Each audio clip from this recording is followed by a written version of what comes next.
দিয়ে কার্পু মাছ রান্না করলাম। আসসালামু আলাইকুম বন্ধুরা, সবাই কেমন আছেন? দোয়া করি সবাই ভালো থাকেন। চলেন একটা অসাধারণ রান্না দেখে আসি। আর এই দেখেন, আমি যে মাছগুলোকে আমি লবণ, হলুদ আর মরিচের গুঁড়া দিয়ে মাখিয়ে তারপর যে ভাজা বসায় দিছি। আর দেখেন, এটাকে ফ্রিজে ছিল, তো এই জন্য আমি মাছটা ভেজে নিতেছি। আর যদি যেদিনই মাছ আনা হয় ওই দিন যদি আমি রান্না করি, তাহলে কাঁচা মাছটাই রান্না করি, ওইটাই কিন্তু খাইতে বেশি ভালো লাগে আমাদের কাছে ভাজা মাছের থেকে। যাই হোক, এটা আমি পেঁয়াজটা ভেজে নিছি। এরপর আমি দিয়ে দিছি এই দেখেন পেঁয়াজ বাটা, আর যে এখানে আছে জিরা বাটা, পেঁয়াজ বাটা আর রসুন বাটা, আদা বাটা দিইনি কারণ এটা তো মাছ। এরপর আমি দিয়ে দিতেছি স্বাদ মতো লবণ, দিয়ে দিছিলাম কিছু কাঁচা মরিচ। এখন আমি দিয়ে দিতেছি হলুদের গুঁড়া। এটাকে আমি মশলাটাকে সুন্দর করে কষায় নিব। এর মাঝখানে কিন্তু আমি জিরার গুঁড়া দিছিলাম, তবে ওটা ভিডিও করতে ভুলে গেছি আমি। যাই হোক, এরপরে মশলাটা সুন্দর করে কষায় তারপর দেখেন এখানে আলু আর ডাটা আমি সিদ্ধ করে রাখছিলাম আগে থেকে, হালকা একটু ভাপ দিয়ে রাখছিলাম। তারপর ওটা আমি দিয়ে দিতেছি। এখন ডাটা রান্না করলে কিন্তু সবসময় ভাপ দিয়ে রান্না করলে মানে একটু গরম পানির মধ্যে কিছুক্ষণ রেখে তারপর রান্না করলে ভালো লাগে। মানে ডাটার যে একটা কষ ভাব ওটা আর থাকে না।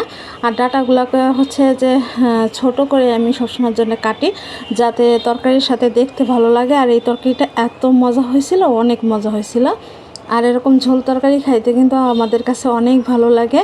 আপনাদের কাছে আমার রান্নাবান্না কেমন লাগে অবশ্যই কমেন্ট করে জানাইতে পারেন, খারাপ লাগলেও জানাইতে পারেন। দেখেন, আমি মশলাটা কষায় তারপর যে তরকারি কষায় তারপর গরম পানি করে দিয়ে দিছিলাম। বলক এসে গেলে মাছগুলা দিয়ে দিছি।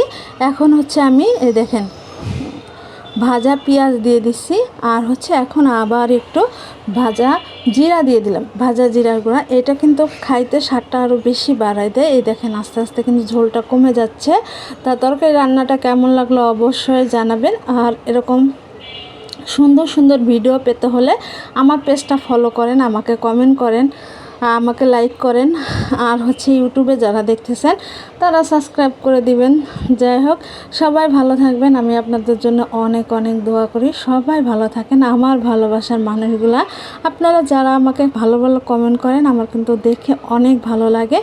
ফেসবুক বন্ধুদের আমি জানাইতেছি অসংখ্য ধন্যবাদ। মানে এটা আসলে কি বলবো, এটা একটা পরিবারের মতো হয়ে গেছে। আমার কিন্তু কমেন্টগুলো দেখে অনেক ভালো লাগে আপনাদের। যাই হোক, আপনারা সবাই ভালো থাকবেন। আমি কিন্তু চুলাটাও করে দিয়েছি, আমার রান্নাটা কিন্তু হয়ে গেছে।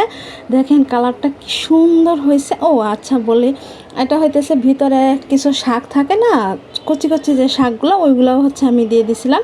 এটা খাইতে কিন্তু আরও বেশি মজা হয়েছিল। যাই হোক, সবাই ভালো থাকবেন। আল্লাহ হাফেজ।